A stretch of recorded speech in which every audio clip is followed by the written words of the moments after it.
қалай? Бүгін біз керемет әрі қызықты жерге келдік. Бұл не екен? Бұл парк. Бірақ та бұл жай ғана парк емес. Бұл жануарлары бар парк. Ал, саған қызықты ма? Маған да қызықты. Ендеше кеттік. Вау, бұл жерде жылқылар екен. Жылқы үй жануары. Ол жылқы қорада тұрады. Оның сүйкімді тағамы шөп болады. Сонымен қатар жылқы алманы және қантты ұнатады. Жылқылардың кішкентай түрлері пони және үлкен аттар да бар екен. Оларға мініп көрейік. Ал қазір мен өз бойымды өлшеп көремін. Маған өте қызықты. Атқа міне алам ба, әлде жоқ па? Кәнекей бірге тексеріп көрейік. Бұл жерде қызыл белгіден жоғары болмау тиіспін. Көрейік.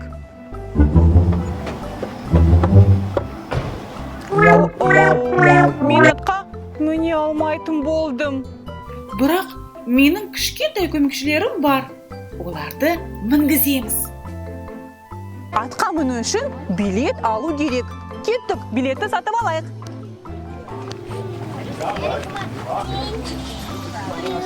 Мынау касса. Мен қазір билет аламын.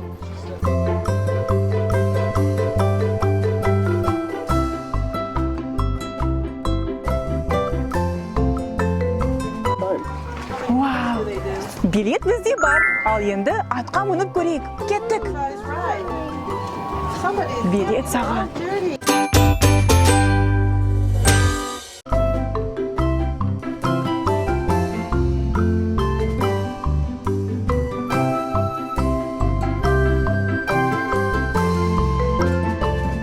Бұл кішкентай ат пони. Қарашы балақай, ер-тоқымы мықты екен. Ер-тоқым мінетін жабдықтың ең маңызды бөлігі. Ол ыңғайлы мініп жүруге және малдың арқасына жүк тасымалдау үшін арналған. Аттың жалы. Ол жәндіктерден қорғайды. Салқындатуға көмектеседі. Мойынды қосымша жылытады және жаңбырдан немесе қардан қорғайды. Аттардың тұяқтары нәзік. Сондықтан оларды қорғау үшін таға кию керек. Таға темірден жасалады.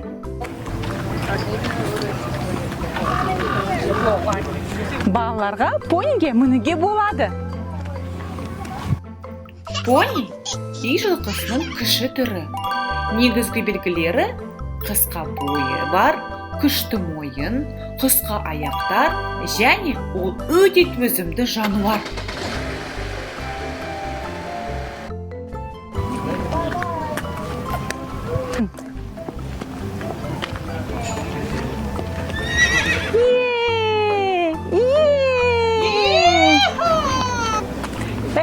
Балақайлар! Вау, балақайлар, бұл жерде үлкен аттар екен. Жылқы адал жануар. Адамға керемет дос бола алады.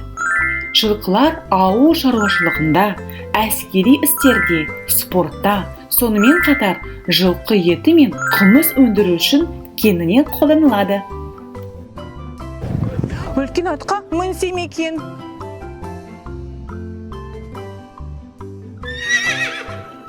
Қысқа тамақ дайындаймыз. Жылқылар бұны жейді. Ауыр екен балақайлар. Бұл үшін күш керек.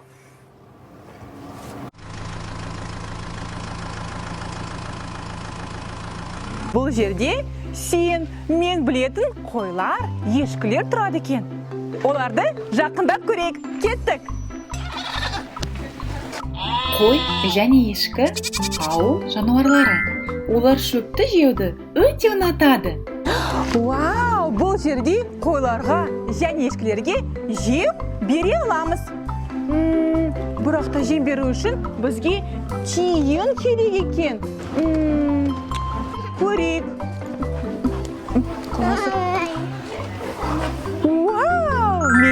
ешкінің бар екен.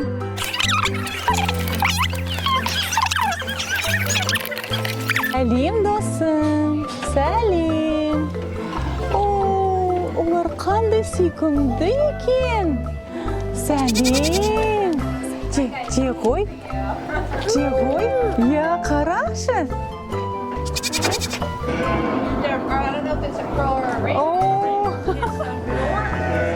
Вау! Тамақты бер, Алиса, бер. Мынау сұрап жатыр.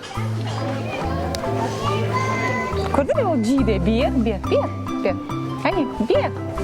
Иә. Ешкілерден адамдар сүт, ет, жүн, тері, көң алады. Ешкі көні бақшалар үшін өте пайдалы. Ол қандай дәу қой екен. Вау! Жүндері де қалың екен, балақай, қарашы. Олар менен қашатын сияқты. Қой мен ешкінің ең басты айырмашылығы қойдың жүні ерекше бағаланады. Ол әсіресе жұмсақ, үлпілдек, сонымен қатар емді қасиеттері де бар. Иісі енді онша емес. Бұл жерде қойларды тарақпен тарап болады. Кәнекей, бірге тарайық. Күлгін тарақ, немесе жасыл тарақ, қара түсті тарақ. Мен күлгін түсті тарақты таңдаймын. Кеттік.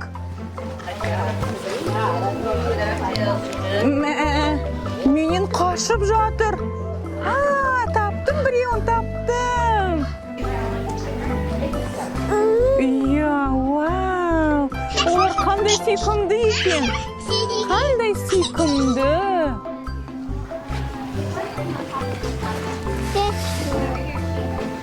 Мынау ешкінің мүйіздері жоқ екен.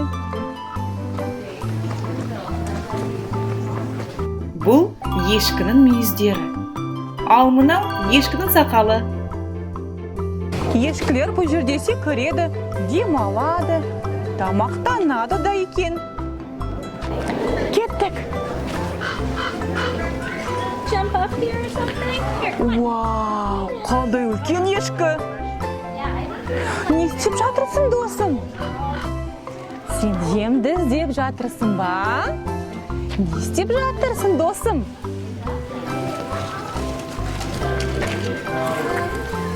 Бұл ешкінің күші қандай көп. Эй, досым! Біз саған қонаққа келдік.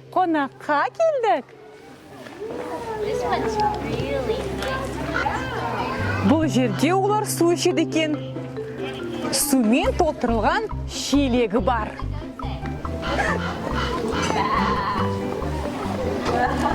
Сендерге ұнады ма? Маған да өте ұнады.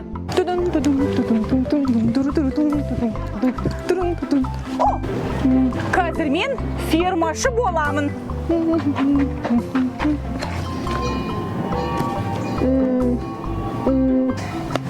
Сәлем, балақай. Сәлем. Бұл көңілді болды. Ал, достар, сендерге бүгінгі парк ұнады ма? Маған да ұнап қалды. Бұл жерге тағы да келеміз бе? Келейік! Ендеше келесі кездескенше.